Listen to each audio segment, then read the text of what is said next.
Bonjour à tous, je ne peux pas Bonjour. dire à toutes, donc bonjour à tous.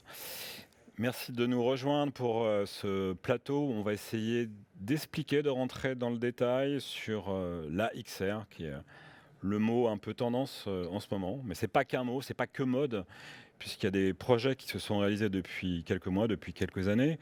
C'est vrai que l'élément un peu catalyseur qui avait été très médiatisé, c'était le tournage de The Mandalorian, hein, même s'il y avait eu des petites choses qui s'étaient fait avant. Depuis, des images et des pixels ont aussi existé en France. Et ce qui est bien, c'est de pouvoir justement parler de ces case studies, de ces réalisations, avec autour de moi 4 personnes totalement impliquées sur ce sujet. On ne va pas réellement parler du broadcast, ça a été évoqué précédemment, et on imagine ce que justement le studio virtuel, au sens large, peut apporter pour le broadcast, sur l'enrichissement de l'image, sur la réalité augmentée. Mais peut-être que sur l'aspect fiction, voilà, on voit moins tout de suite ce qu'il est possible de faire par rapport à un fond vert ou pour les plus vieux à un fond bleu. Mais aujourd'hui, on est plutôt fond vert. Donc voilà, on va essayer d'aborder les différents thèmes, le champ des possibles, ce qui se fait, l'actualité des uns et des autres. Et pour en parler, on va faire un petit tour de table virtuelle. Donc à mes côtés, j'ai Mathieu Soer qui est coordinateur Ouais. chez PRG et Dream Corp. Alors, c'est un peu jouer au papa et à la maman, c'est aider, c'est conseiller, c'est rassurer. C'est quoi coordinateur sur la C'est un XR? peu tout ça, coordinateur, c'est traduire surtout en grande partie, c'est-à-dire qu'il y a différents corps de métier, on en a parlé tout à l'heure dans le broadcast, et c'est arriver à donner les informations à chacun et que tout le monde puisse se comprendre. Aussi bien du côté créatif, technique, production, les clients, et ça c'est une phase qu'on a qui est très très importante dans notre métier aussi parce que c'est eux les commanditaires, c'est d'arriver à expliquer à chacun comment ça fonctionne et quelles sont les possibilités qu'on peut avoir sur un plateau et que tout le monde puisse s'investir pour le bien d'un projet. Et c'est vraiment D'accord. ça le travail de coordination. Donc c'est un peu le C3PO, le traducteur C'est un peu, intergalactique. ouais, c'est ça, c'est un peu le C3PO, il faut être bi-tri ou quadricéphale, effectivement, pour arriver à parler aux différentes entités et que tout le monde puisse avancer dans un bateau ensemble pour le bien d'un projet, quoi. Parce que globalement, sur un plateau, 90% des métiers restent traditionnels sur un studio XR. Il reste traditionnel, mais on récupère la post-production qui est du coup en amont sur ces projets-là et qui est sur le plateau. Et c'est un peu la grande nouveauté qu'on a avec la XR, c'est-à-dire qu'on arrive sur des plateaux où ces gens qui étaient d'habitude cachés en bout de chaîne et on disait on verra ça en post-prod, c'est fini. Maintenant on voit ça avant et on D'accord. doit le voir au début et tout le monde doit se mettre en marche ensemble pour pouvoir faire les décors qu'on a derrière nous par exemple. Donc je peux mettre à la poubelle mon t-shirt, on verra ça en post-prod. Ça c'est. Non, parce qu'on en fait toujours, D'accord. mais on en fait avant et après. Ok, parfait. Julien Houillon, aussi PRG Dream Corp, Oui, mais superviseur XR. superviseur XR. Alors là aussi, définition. Alors la définition, c'est le pendant du superviseur FX traditionnel. Comme vous le disiez tout à l'heure, justement, les métiers traditionnels subsistent et ne changent pas. Là, c'est d'amener la brique XR au superviseur FX. Et donc ça se passe et sur le plateau techniquement et en amont aussi pour accompagner dans la création des médias et dans la création des projets en eux-mêmes. Et d'ailleurs, est-ce que c'est la bonne définition de parler de plateau, de studio XR? C'est là où est-ce que toi, tu vois autre chose pour définir ce nouvel outil? Bah, paradoxalement, je garderai l'appellation plateau. Pour la bonne et simple raison, c'est qu'on essaye de garder cette mentalité traditionnelle du cinéma français, de se dire que on exploite un plateau traditionnel, juste on a rajouté une brique de technologie par au-dessus, et on est là justement pour ça, pour amener cette brique et accompagner les gens à utiliser cette brique. Mais ça reste un plateau traditionnel. Très bien. Alexandre Sodinos, vous êtes fondateur et associé au sein de Neo7, jeune entreprise. Ça fait quoi Neo7 alors?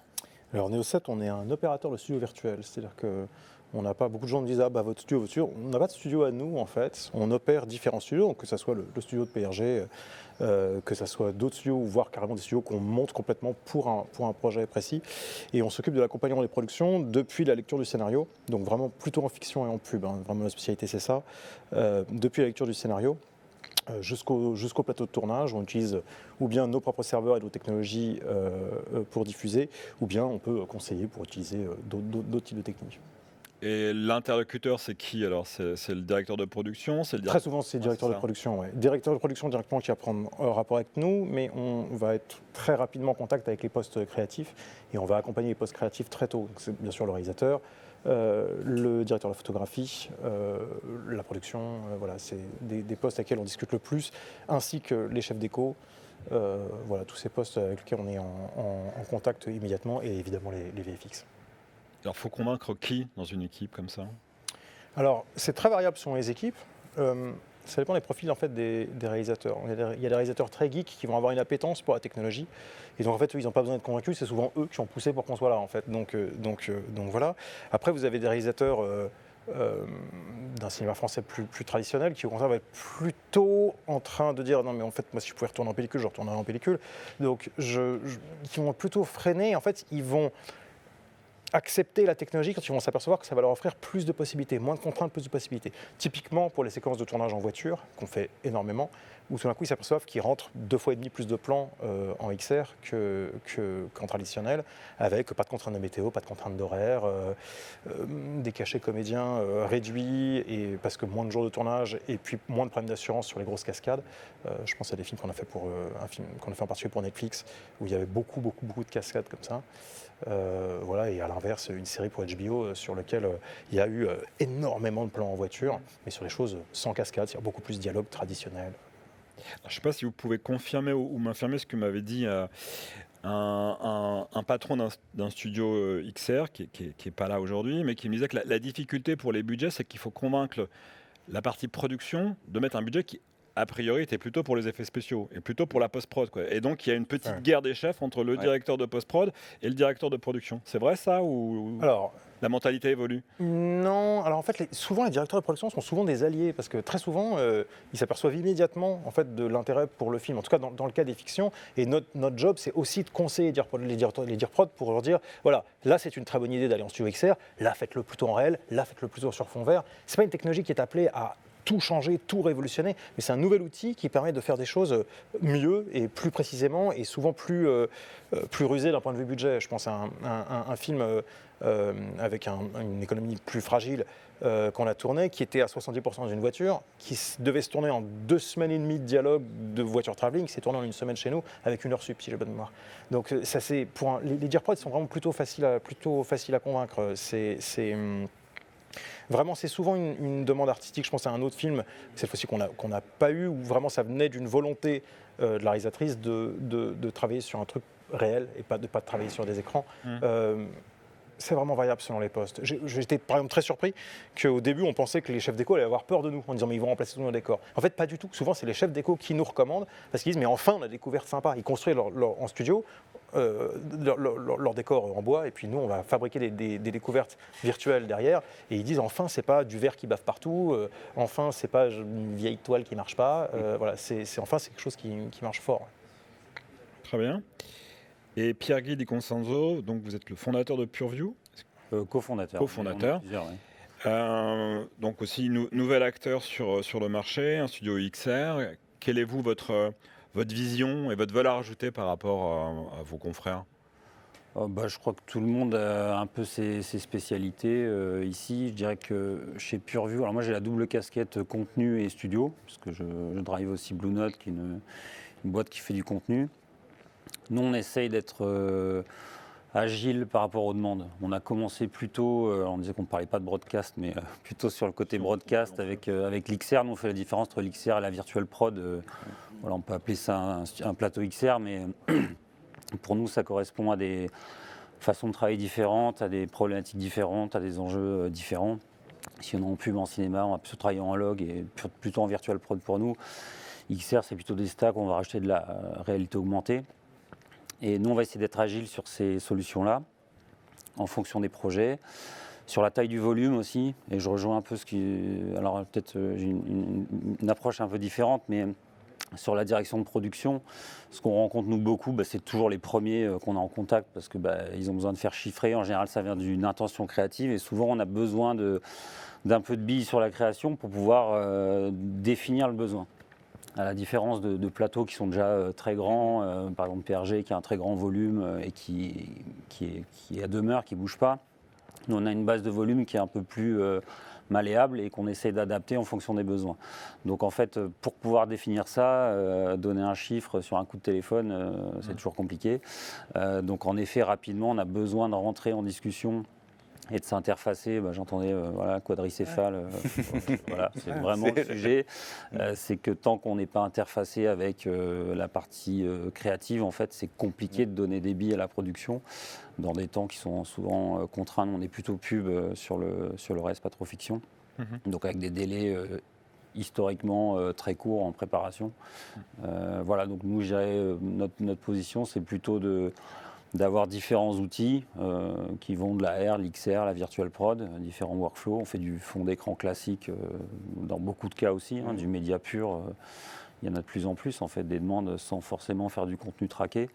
Et en fonction de la demande, on suggère, c'est un peu ce que disait sur est-ce que c'est justifié en fait de le faire, parce que tout a un coût dans les temps. Voilà, donc voilà, on essaie d'apporter, je dirais, la meilleure solution et celle qui va fonctionner. Voilà, on ne va pas accepter des choses qui ne fonctionneront pas à la fin. Personne n'a intérêt à ça. Et pour reprendre ce que tu disais, juste une petite aparté, mais effectivement, les directeurs de production ont peut-être un réflexe d'entendre studio et de fonctionner comme un studio, on va dire, classique, où ils arrivent, il y a une demande, ils ont un prix pour louer un espace. Et là, c'est un peu plus qu'un espace qui est proposé. Tu disais, il y a la création de contenu, il y a du conseil, il y a tout à donner. Et effectivement, il y a besoin d'un peu plus que juste un coaching. J'ai besoin d'un studio, combien ça coûte? Il y a des... Oui, c'est ça. C'est d'arriver à évaluer les compétences nécessaires. Des fois, c'est peut-être ça sera tourné en une journée, mais il y a quoi à faire, il y a combien de temps de prépa.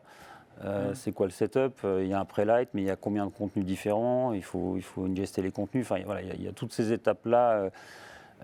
Ça va un peu mieux maintenant, je dirais. Que l'année dernière, c'était pendant un an, c'était assez compliqué. Les débuts étaient. Parce que fatalement, nouveau pour tout le monde, donc beaucoup de pédagogie.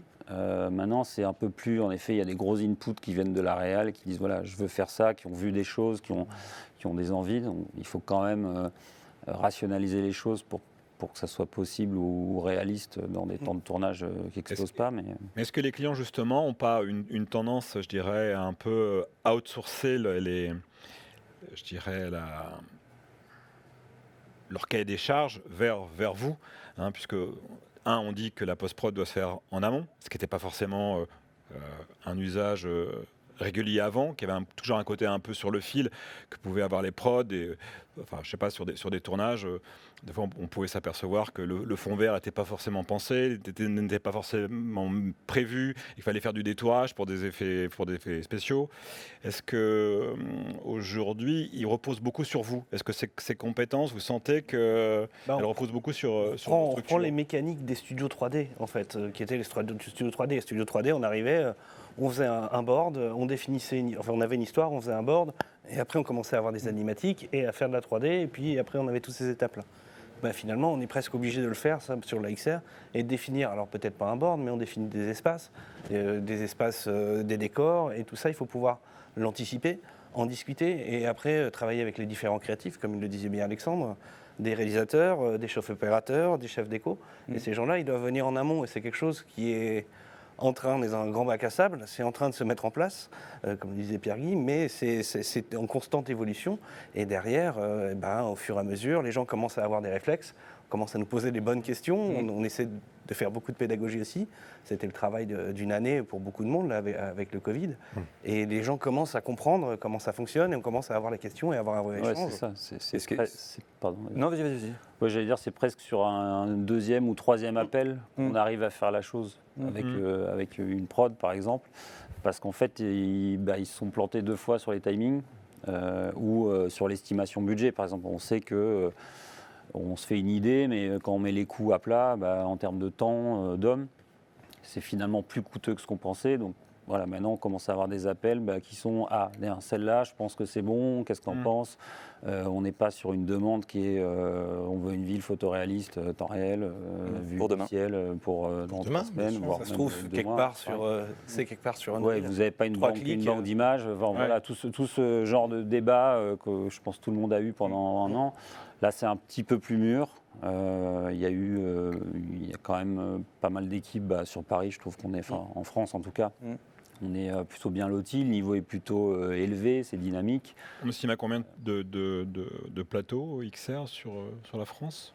Oh, il y en a- En gros plateau, il y en avait une dizaine, puis ça se réduit. Je pense qu'on est revenu il y a le maintenant bouge, à... mais t'as- ouais, moi je dirais qu'il y a Tu as 6 plateaux dessus. Ouais, c'est ça. Six plateaux majeurs, Ça ouais. bouge encore un peu, mais il y a 6 gros opérateurs, Ouais, c'est ouais, vrai. ouais. Mhm.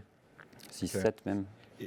Et est-ce que ça vous est arrivé justement de déconseiller des clients voilà, ils vous disent moi je veux ça et en fait vous leur expliquez que non, c'est Absolument. pas, Ouais, c'est tout pas- à fait, pas ouais. réalisable. Ouais, tout à Ouais. fait. C'est le boulot du superviseur, ça. Voilà, Ouais, et c'est justement ce qu'il faut faire, parce qu'on préfère avoir un projet bien tourné, fait pour la XR, que d'avoir des gens déçus en fait, du résultat, parce que leur projet n'était pas du tout fait pour. Ouais. Et c'est le boulot qu'on fait justement en amont avec Mathieu, et je vais rebondir un peu sur ce que Mathieu disait avant, c'est qu'en fait il faut faire communiquer des gens qui n'ont pas l'habitude de communiquer ensemble pour réussir à faire un projet qui est adapté à la XR. Et maintenant, de plus en plus d'agences qui nous avaient contactés pour des projets qui n'étaient pas faits pour la XR se mettent à écrire leurs projets pour la XR à la base et pour le plateau virtuel. Et ça, on sent des tendances évoluer là-dessus en fait. Et pour rebondir, si on est déceptif sur un projet XR et qu'on dit on veut absolument y aller et que c'est déceptif, c'est mauvais, certes, pour ceux qui ont fait le projet, mais c'est mauvais pour tout le monde, toute en la fait. XR. Ouais, Tout, ouais, tout le monde y perd. Ouais. Ouais, c'est ça, Ça a le aucun but, c'est que ça intérêt. soit- Ouais. Et on est tous contents quand quelqu'un fait un truc super en XR. Et donc, évidemment, le réflexe, quand un directeur de prod ou un réal veut absolument faire des choses, si on lui dit non, ça sera mieux sur fond vert ou que ça sera mieux en réel, on sait bien qu'on ne va pas faire le business, mais ce serait idiot de faire autrement. En fait, voilà, on a ce rôle de conseiller, il faut avoir cette crédibilité de conseiller qui s'approche un peu du rôle de sub-VFX finalement. Moi, j'avais un ami qui est un peu plus âgé que moi, qui était au tout début d'Ex Machina, pour ceux qui connaissent les débuts de la 3D, et qui disait mais j'ai l'impression de voir les mêmes écueils qu'au tout début quand on avait le fond vert. On se retrouve à reprendre, à réexpliquer mais pourquoi on va faire ça comme ça? Et bien parce qu'on peut le faire, voilà comment ça marche. Et en fait, il revoyait les mêmes écueils pour la XR, et du coup, ça avait tout ce travail de pédagogie, d'expliquer, de prendre les directeurs de post-production et les directeurs de production et de les mettre ensemble avec les créatifs pour avancer ensemble derrière. Et donc si on reprend les grandes familles, les grandes typologies de tournage, aujourd'hui on peut tout faire, de la fiction, de la publicité, du clip, du magazine, du documentaire. Il n'y a pas vraiment de limite. Si on met le budget à part pour le moment. Ouais, Voilà, voilà, il y a ça, pas- voilà, c'est ça. Oui, enfin, on peut tout faire à condition que ça soit adapté. C'est-à-dire qu'il y a des choses où la LED ne peut pas concurrencer le réel, tout simplement. Non. Voilà, pour filmer en bas de chez soi, dans la rue, avant de recréer tout Paris, une rue de Paris dans une reel, il va se passer un peu de temps. Est-ce que sortir et appuyer sur le c'est bouton, nécessaire. Est-ce que c'est nécessaire? C'est pas sûr. Voilà. D'accord. Donc, oui, non, mais Ok. Mais de tourner dans une rue, un début de scène, On peut et tout d'avoir faire, le mais pas truc, n'importe et comment, après de quoi. partir en voiture et de faire le départ de voiture et après dans la voiture en XR, là c'est intéressant. Ou en plateau virtuel, enfin en virtuel généralement plus. quoi. On verra de moins en moins de voitures travelling, quoi, en gros, ce que vous êtes en train de me... Bah, Ça dépendra des voiture productions. travelling. Alors ça, c'est la killer application. Hein. C'est le côté sur la voiture travelling, on sait très bien que... En fait, le gros intérêt des LED, parce que pourquoi les LED? Bon, les gros intérêts des LED, c'est que c'est très puissant en luminosité, et quand on les éteint, les LED, elles sont noires, parce que la vidéoprojection, quand on l'éteint, l'écran, il est blanc, donc les contrastes, ils sont moins bons, évidemment. Et du coup, la LED est particulièrement performante quand on est en transparence ou quand on est en réflexion. Donc une voiture, c'est quand même un gros machin qui avec des réflexions partout, des transparences partout. Donc c'est vraiment le truc qui marche le mieux. Et sur Mandalorian, c'est pas un hasard que ça a été inventé sur Mandalorian. C'est quand même un personnage qui porte une armure à peu près en miroir, voilà, qui reflète de partout. Donc on met un fond vert, l'armure elle est verte en fait. Parce que là, il y a tous les bons reflets dans l'armure qui se mettent bien. Ça semble très très logique. Donc dès qu'il y a des applications avec de la transparence ou du reflet, ne serait-ce qu'une table en verre, hein, c'est assez... Mais les voitures servent toujours, les voitures travelling servent pour aller capturer les plates. Oui, Donc bien sûr, on a besoin. ça, au final. voilà. Bien sûr, il faut. Il y a de nouvelles applications. Il faut récupérer les plates, mais voilà, c'est pas le même usage, quoi. Ça va plus vite. On essaie d'être un peu plus utile C'est ça. dans le temps. C'est-à-dire qu'en fait, on fait un passage en voiture travelling et on a tout récupéré à 360 degrés. En tout cas, nous, c'est la méthode qu'on a développée. On récupère tout. Voilà, c'était un passage en voiture travelling. Et après, les comédiens, s'ils veulent passer une semaine dans ce décor, machin, mais ils passent une semaine, ils passent pas une semaine sur des voitures travelling. Ah non, alors attention, il s'est mis à pleuvoir. Alors attends, j'ai oublié mon texte, on revient en arrière. Enfin bon, voilà. Il y a quand même une rapidité de tournage qui est une implication évidente sur ce domaine-là précis. Très bien. L'idée, c'est aussi d'être dans l'usage, des cas d'usage. Mathieu, tu peux nous parler d'une publicité qui a été faite, je crois, pour Cartier. Oui. Et donc, vous avez utilisé un mix de technologies, en fait. Oui, c'est ça, c'est un mix de technologies qui était utilisé. On a eu à la fois des scènes en XR, à la fois des scènes en précalculé qui étaient derrière, et aussi des scènes qui étaient simplement de l'image ou de la vidéo projetée, pour essayer de mixer toutes ces choses-là et de convenir aux exigences des réalisateurs, des agences, des clients. Là, on rentre vraiment dans la publicité, c'est-à-dire que tout le monde a son mot à dire là-dessus. C'est un travail où on prend dès le départ une volonté, un board, une volonté de raconter une histoire courte, 1 minute de publicité. Et derrière, par étape, on essaie de proposer des solutions en fonction de ce qui est voulu par le réalisateur. Je reprends le client, l'agence, parce que ça, c'est très très présent dans la publicité, et d'essayer d'y appliquer à chaque fois la bonne méthode, le bon contenu, en faisant une partie de création avant en 3D pour ce qui est nécessaire, de choisir les plates avec les réalisateurs, de les étalonner, parce qu'il y a tout ce travail de pré-post-production finalement, on va l'appeler comme ça, je sais pas, mais de tout ce travail où on doit ensemble définir des décors, définir des fonds, quelle lumière, quelle teinte on veut dans le fond pour que ça rentre bien à la caméra. Donc tout ce travail qui est fait, on a travaillé avec un chef opérateur qui était assez intéressant en plus et qui était très pointilleux, donc c'était bien parce qu'il avait... En plus, c'est quelqu'un qui aimait l'épaule, qui aimait bouger, donc voilà, ça ramène aussi du dynamisme face à l'image, qui permet d'intégrer encore plus. Et ça a été une très bonne expérience. On se retrouvait avec des égéries qui étaient assez pointues pour la marque Cartier. Donc il fallait que ça soit fait dans un environnement calme, où on peut être très flexible. On s'est même retrouvé avec une égérie qu'il a fallu remettre au dernier moment parce que Covid oblige, elle pouvait plus, je crois qu'elle l'avait eu 2 jours avant le tournage. Donc ça a été refait après pour être réintégré dans le film. Et c'était avec les Jacks qu'on a fait ça, je crois. Oui, c'était avec les Jacks en réalisation. Et c'était des gens qui connaissaient déjà cette technologie, qui connaissaient la 3D, qui connaissaient l'image. Donc le discours était simple et facile avec eux.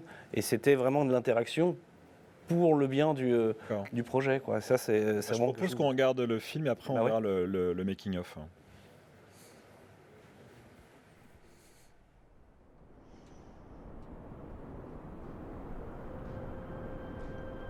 يرف القلب لنسائمه أيام وليال تزف إلينا في ثناياها توازن وبركات لقيا وخلوات ذلك رمضان نفحة روحية من الأضداد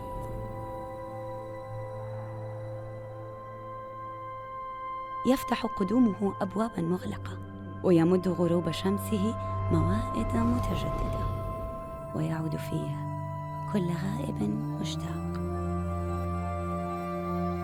ما أجمل من أن نرتبط معا كارتباط أرواحنا بالنجوم وأعيننا بالقمر فنسأل تلك الليلة أهي القدر وقد اختبأت بين طيات الصمت والحنين والسمع روحانية ومشاركة واحتفال.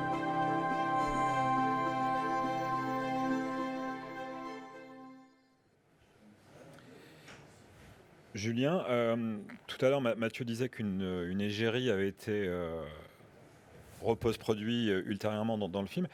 Ça me donne une idée. Je ne sais pas si c'est une demande que vous pouvez aussi avoir. Parce dans le broadcast, il y a une tendance, c'est ce qu'on appelle la remote production, en fait, de pouvoir faire la réalisation à distance. Est-ce qu'on peut imaginer un couplage avec un réalisateur qui serait à l'autre bout du monde, le plateau XR avec ça peut des s'imaginer. acteurs, un directeur photo. Alors le directeur photo, c'est compliqué. On l'a vécu il n'y a pas longtemps, mais pas sur la partie vidéo. C'est comme des shoots photo, shoots vidéo. Et la partie photo était faite en remote. D'accord. On a installé 2 plateaux, ils faisaient passer les égéries d'un plateau à l'autre.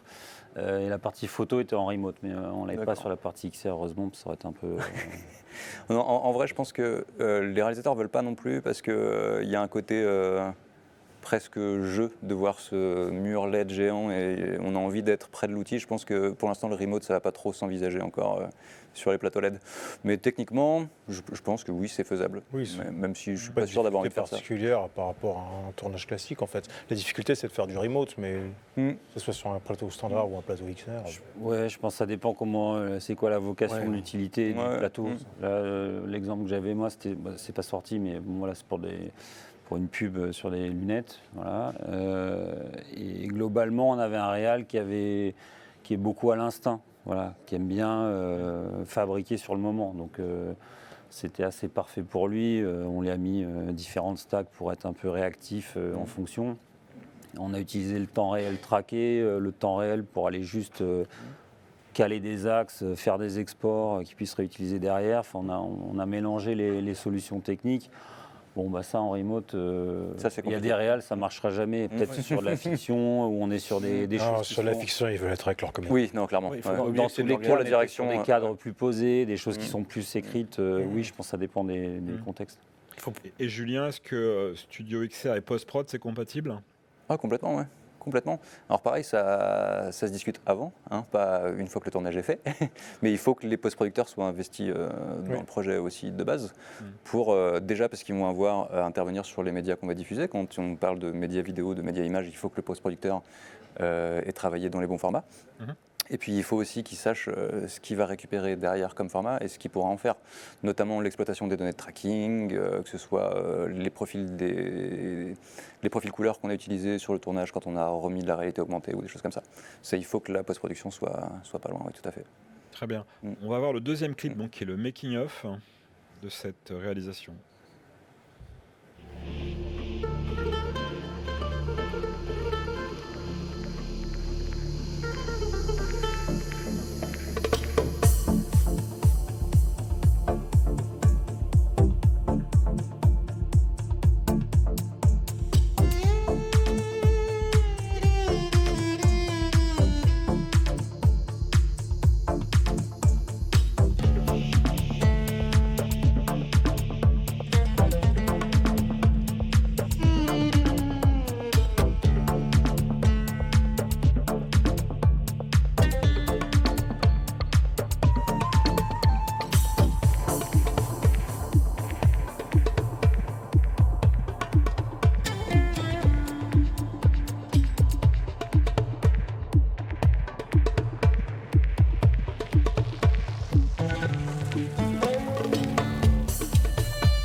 Très très beau.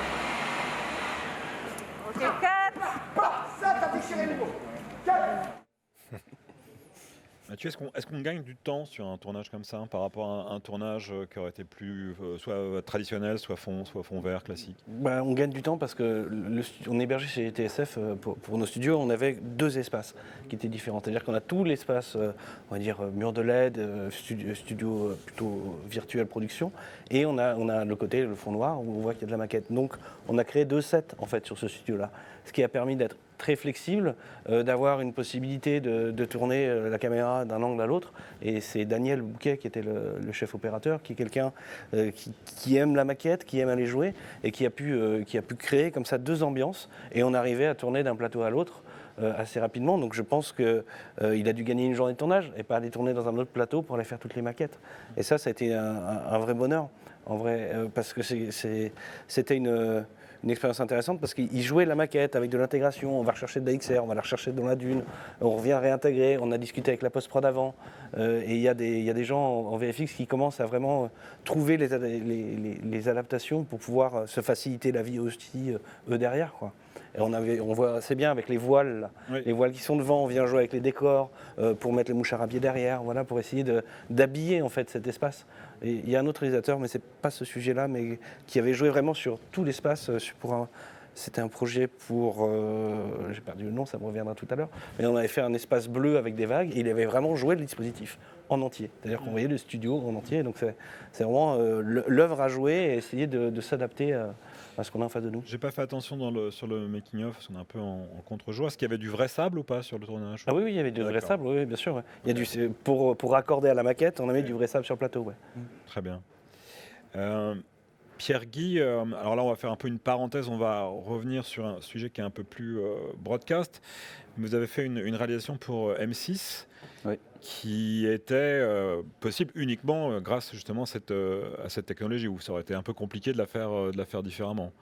Oui, ça a même été compliqué de la faire comme ça dans les délais, mais c'était un peu comme la soirée. L'aventure était pas, voilà, c'était un vrai challenge qu'on a appris avec DMLS, avec la prod. Oui, on n'aurait pas pu faire ça autrement. Vous pouvez resituer le contexte et présenter cette émission? Ouais, le contexte, c'est en fait, c'est une soirée mais 2 émissions. Nous, on a produit le contenu pour 2 émissions. Il y en avait 3 qui étaient tournés en 4 jours. Donc c'était 4 jours de tournage et c'était 45 tableaux XR ou AR mélangés à tourner. On avait à peu près 20 minutes en moyenne par tableau de tournage, c'est-à-dire absolument rien. Donc techniquement, pour que ça tourne, 5 semaines de pré-prod pour les contenus. Enfin voilà, donc toute la chaîne était un vrai challenge, hors les murs de PureView, puisqu'on était à la scène musicale. Et on était 10 cams et 5 cams traqués, je crois, entre les cams traqués Stipe, les motorisés et les tourelles. 5 cams traqués, donc c'était un gros dispositif et qui devait s'alterner entre des shoots de séquences XR et des shoots qui étaient des shoots traditionnels. Donc on devait rebasculer sans latence, avec latence. Enfin voilà, il y avait toute une gymnastique, je dirais pour tout le monde pour le coup, que ça soit de la production des contenus jusqu'à la prod, l'équipe réelle. Enfin, ça a été un vrai chantier. Voilà, content de l'avoir fait. En effet, qui est un peu moins fiction pour le coup, un peu plus broadcast, peut-être un peu plus en lien avec ce qui se racontait avant, mais pour nous c'est la même ligne en fait. On a des bases techniques et sur ce sujet-là, la meilleure façon de l'aborder, c'était celui-là. Donc on a travaillé en disguise, mais pas que. On a fait des mix avec des flux qui rentraient dedans. Il y avait aussi une boîte qui faisait du contenu, qui était à la direction de création, qui fait du contenu flat 2D. Mais on récupérait ces signaux-là. Enfin, il y avait tout un. Je ne vais pas rentrer dans la technique, mais. Il y a un peu de SMOD aussi, non? Ouais, c'est ça, complètement. On avait du SMOD, du disguise, du Unreal. Enfin, on va voir quelques images et on va en reparler après.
Ça a servi un peu de labo pour vous? Quels sont a posteriori ce que vous avez appris, ce que vous ne referez plus forcément Labo, non, parce qu'on ne va pas là-dedans sans être sûr de le faire. Par contre, c'est vrai que c'était un peu l'occasion de valider toute une chaîne complète. Je dirais que le labo, c'était plutôt entre le projet écrit, la production et nous. C'est-à-dire, est-ce qu'on le referait de la même façon? Tout le monde est d'accord, non, parce que c'est pas se donner les meilleures chances dans des temps aussi contraints. Bon, ça a été fait, mais voilà, ça aurait demandé peut-être un peu plus de temps sur place ou une organisation de l'agenda un peu différente. Et ça, autant la production que nous, on l'a fatalement découvert sur le terrain. Donc un labo non, mais c'est vrai que c'était un moyen de voir un petit peu les limites de ce qu'on peut faire avec tout ça. On a l'habitude sur les contenus de collaborer avec d'autres studios, par exemple à Montréal et à LA, qui nous ont pris pour des malades quand on leur a dit le job. Comme des Français, on dit. Ouais, non, On aime bien les nuits honnêtement. blanches en France. Et c'était, combien de temps de prépa et 5 semaines sur les contenus. Et bon, vous êtes des fous. Enfin, personne ne travaille comme ça. Mais voilà. Donc, pas un labo, un challenge. On a pris le challenge. Pas mécontent de l'avoir sorti.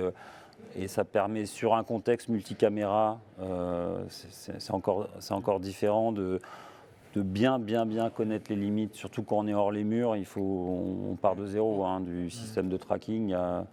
Dans un contexte qui n'était pas évident, on ne peut pas pastiller le plafond, il y avait du public, on est obligé de le mettre au sol. Et ce qui est intéressant avec ce qu'on a vu là dans l'exemple, c'est tout ce qui est extension set, dont on n'a peut-être pas encore abordé le sujet, mais où on se retrouve avec une petite pastille comme ça, où on a nos personnages, et puis en étant un décor, on peut proposer du vide, on peut proposer de la profondeur, ou des différences d'échelle que vous avez utilisées. Ouais, complètement. Là, c'était vraiment un mix. C'est-à-dire, C'est une palette complète. Là, Il y avait tout le. Ouais, il y avait vraiment tout.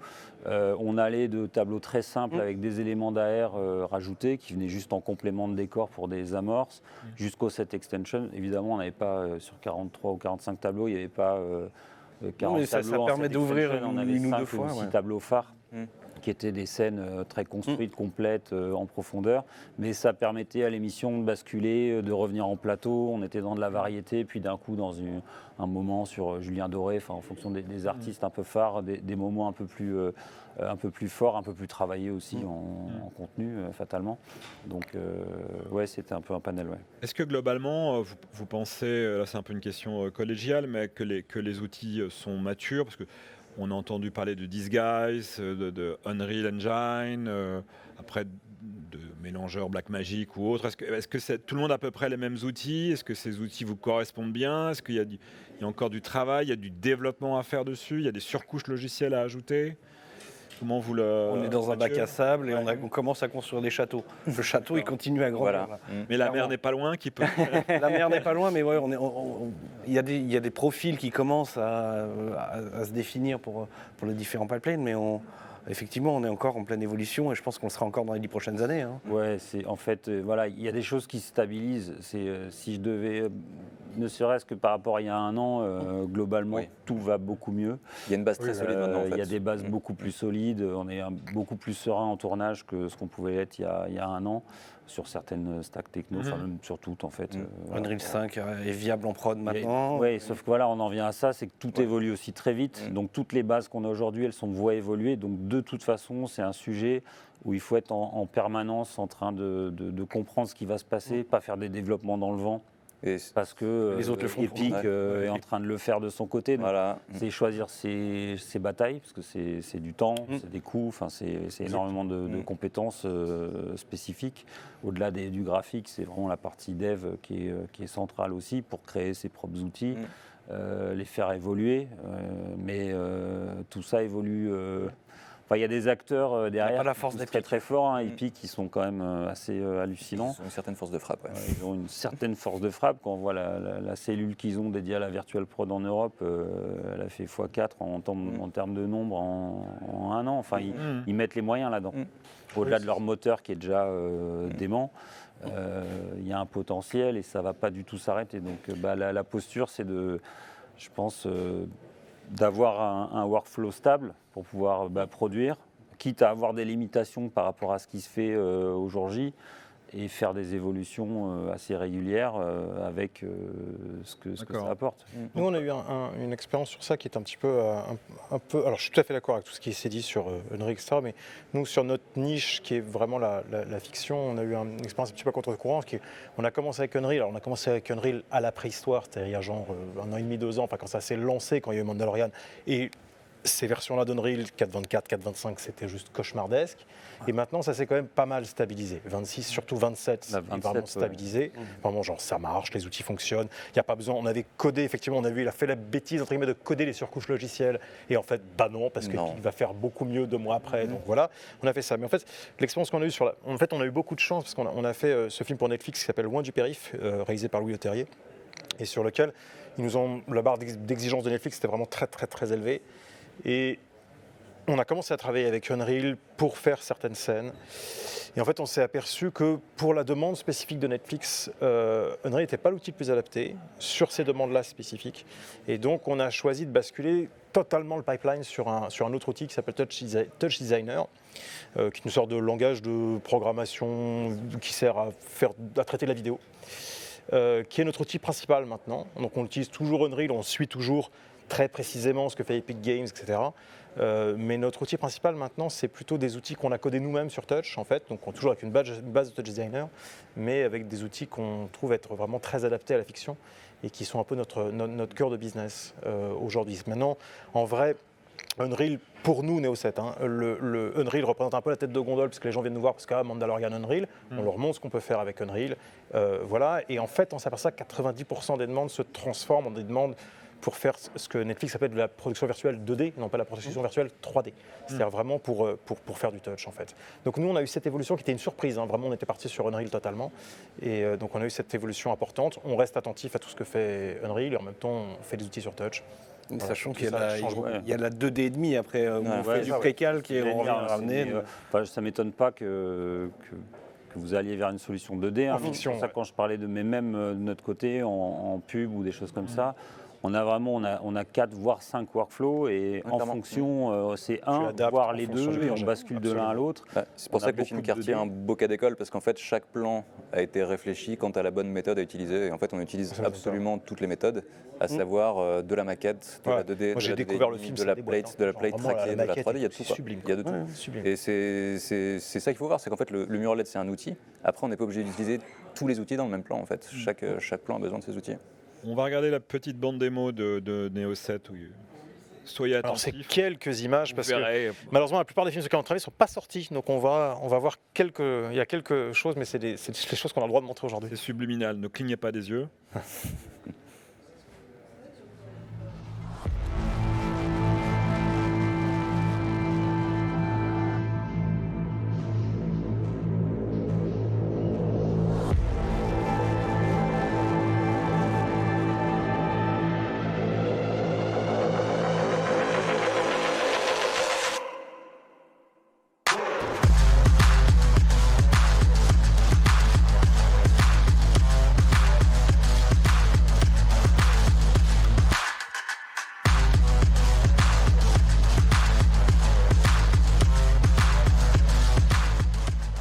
Différentes choses, c'était très rapide, mais différentes choses pour dire qu'on peut travailler sur différentes tailles d'écran parce qu'il n'y a pas forcément besoin de sortir le plateau de Mandalorian à chaque fois. Par exemple, là, on est très bien dans un plateau qui n'est pas de la taille du plateau de Mandalorian, donc il ne coûte pas le prix du plateau de Mandalorian. Voilà. Après, je ne sais pas. Mandalorian, il n'y avait pas de limite. Epic Games, ils ont dit tiens, vas-y, joue, tu as un chèque en blanc, et ils ont eu quand même beaucoup d'écueils. On dit que c'est très joli, le résultat est très beau, mais c'est passé sous Flame et il y a quand même pas mal d'écueils et ils ont débroussaillé pour beaucoup de gens. Vraiment la préhistoire. On a essuyé les plâtres pour tout le monde. La préhistoire, c'était il y a 6 ans. C'est l'ancien temps, mais c'était Moyen-Âge. Oui, c'est ça. Ça serait quoi justement, on a parlé du workflow, le maillon faible, c'est les cartes graphiques qui devraient être encore plus puissantes. Voilà, ça serait quoi? Le maillon faible, il y en a un peu partout en fait et on essaye de les effacer. En fait, c'est que c'est plein de technologies qui arrivent sur des plateaux, pourtant de noms qui existent depuis longtemps. Quand on parlait de SMOD, de Disguise, c'est des suites logicielles et hardware qui existent depuis des années, mais qui ne sont pas connus dans le milieu de la production. Et en fait, on essaie de les gommer pour donner accès via nos outils aux fonctionnalités dont les opérateurs traditionnels ont besoin en fait. Donc ça veut dire décentraliser toutes les fonctions de réglage couleur, d'ajustement de l'image en position et compagnie aux DIT, aux gens sur le plateau, pour qu'ils n'entendent pas vraiment parler en fait de ces machines, pour pas que ça leur fasse peur et qu'ils n'aient pas à les utiliser, tout simplement. Maintenant, si on veut parler de latence, si on veut parler de vraies limitations, et ça va être la latence qui est provoquée par les LED, par les processeurs LED. Et puis oui, la puissance de calcul des machines qui est malheureusement encore limitée, mais qui évolue de plus en plus. Mais comme disait le collègue avant, il faut penser la créa aussi en fonction de ce qu'on a face à nous. Oui, après en fonction du workflow aussi. C'est-à-dire en Disguise, tu as des limitations que tu n'auras pas en full end display, enfin en par exemple. Mais tu auras d'autres contraintes. Tu auras d'autres contraintes. En fait, il y a vraiment. Je pense que chaque tournage mérite qu'on travaille d'une façon ou d'une autre. Enfin, c'est comme ça qu'on essaie de réfléchir, mais je crois que c'est comme ça. Deux dernières questions, on s'approche de la fin. Une question, est-ce que vous avez eu aussi des demandes qui n'étaient pas artistiques ou technologiques, mais d'une production qui dit, moi je fais attention à mon empreinte carbone et je veux aller sur un studio de... Oui, tout à fait. Les RSE, il y a des entreprises qui nous demandent assez clairement en disant si on n'emmène pas tout le monde à tel endroit, on a encore fait un projet il n'y a pas longtemps où ils devaient aller à l'étranger et ils en sont revenus en disant finalement on va le faire en studio et en France parce qu'en empreinte carbone pour le RSE c'est plus intéressant. Après on a dû faire le travail de savoir et de faire un audit, de savoir ce que ça coûtait. Ou empreinte aussi, un murlet ça a aussi une empreinte carbone. Mais moins que 10 personnes ou 15 personnes dans un avion. On reprend le cas des rollings. Quand on fait des rollings un peu complexes au cinéma, il faut 2-3 camions, des ventouseurs. Voilà. Un murlet sur une journée, ça consomme moins que 5 gros camions diesel, plus toute l'équipe qui va avec et compagnie. Donc ça, le bilan carbone, c'est sûr que... Et on est au sec. Et en plus, on est au sec et on n'a pas de problème d'intempéries, tout à fait. D'accord. Et il reste quand même une régie, c'est bon, une table régie, tout ça. Ah oui, il y a du 4 quarts et du café, c'est pas un problème. Le principal est sauvé. Et dernière question, pareil de manière un peu collégiale, qu'est-ce que vous imaginez le next step, quoi? C'est quoi pour vous le futur à quelques mois ou même, soyons fous, à quelques années? Alors, en France, en tout cas, mais même à l'échelle mondiale, moi j'attends un truc, c'est le moment où il y a un réalisateur qui va s'emparer de l'outil et décider de tourner un truc 100% en XR. Et 100% en studio virtuel.